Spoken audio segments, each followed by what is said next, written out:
And this is our new baby. We got it last week. So we do first we do a restoration, and then it comes into our complete house setup. Where do you restore everything here? Yeah. What's this one? Russian. This is our socialist communist area. No, here's the socialist area and the communist area. This is from the former socialist German Republic. So there's three. Yeah. Vermona, and this is from the Soviet Union. Well, how long has it taken you to collect all of these? I never collected. We are two guys who do the studio, and we never collected it. It came from alone. So I started all at once? No. It started in '82. Right. I'm an old guy, so in '82 I bought this Moog Prodigy. It was my first synthesizer. So I had to drive. I love these Oberheims. Oberheim, yeah, wonderful. And this is my real favorite baby here inside, the Jupiter 8. Mm-hmm. That's the unbelievable analog monster ever made. But again, doesn't have MIDI. This one doesn't have MIDI. Later models have MIDI, or you can, if we have the next time money, we will do a MIDI inside of it. Is the MIDI version different? No. All the new MIDI versions also had. I think the MIDI got later inside of it. So an original Jupiter 8 is without MIDI. The Jupiter 6 was the next model, and there is MIDI originally. Your drum machine. Oh, these are great. The CR78. Yeah, wonderful. Amazing. Yeah, and then, so you just run everything. Where's your converter? We have lots of converters. Oh, okay. Different converters, because the old machines run with trigger and CV. Yeah. But there was no norm in the 70s, so they have all different trigger signals. Because when was MIDI was so in? You need for everything converters, and we have them here in the rack. So, so all synthesizers come here on this patch base. Yeah. From this patch base, we can do it here on the mixing desk. The mixing desk is a 16-channel interface and goes directly into the computer. Oh, it's a Mackie. Yeah. And that's complete with interface and everything, and we go with Firewire directly in the computer in the recording What's this area. thing? This one, yeah, we also got it new, and it's very strange, 80s, and it really sounds like 80s, and it looks like 80s. Wow.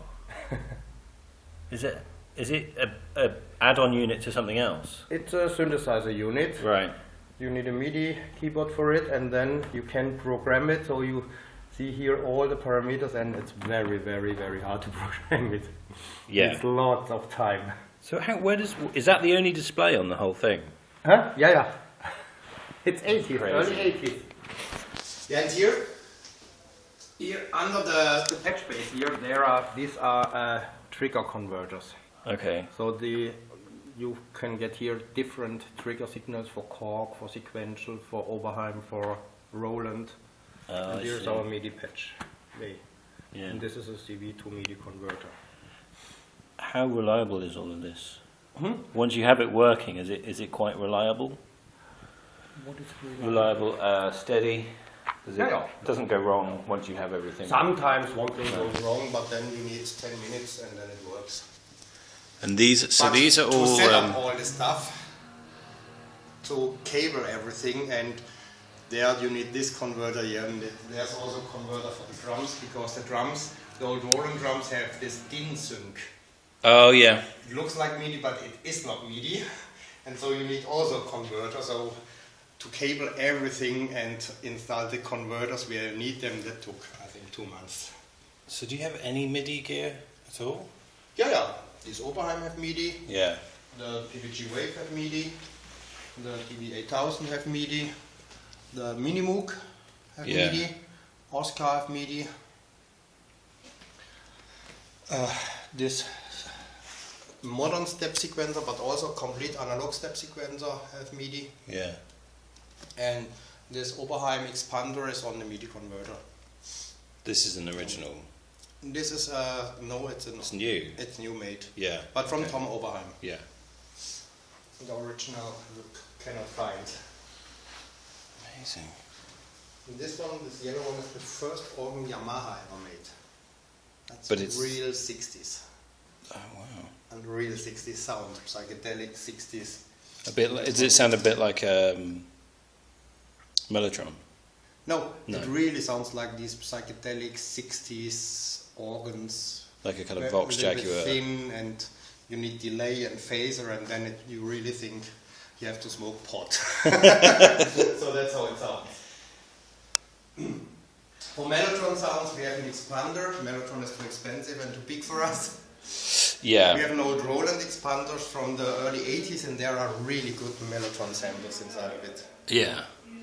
And what do you have anything on your list that you're going to get next? Like, do you have a shopping list of, this is... Yeah, this was one of this cork on our shopping list, but the gear's too expensive now, so... Do you find that the price has just gone up now that... yeah. It's kind of in fashion. So most of this gear is from the 90s, and there it was very, very cheap. So a Minimoog today is 2,800 euros. Yeah. My Minimoog in the 90s was 400 euros. So now you know the difference. So in the 90s it was so cheap, everything. And many of them I bought in Deutsche Mark.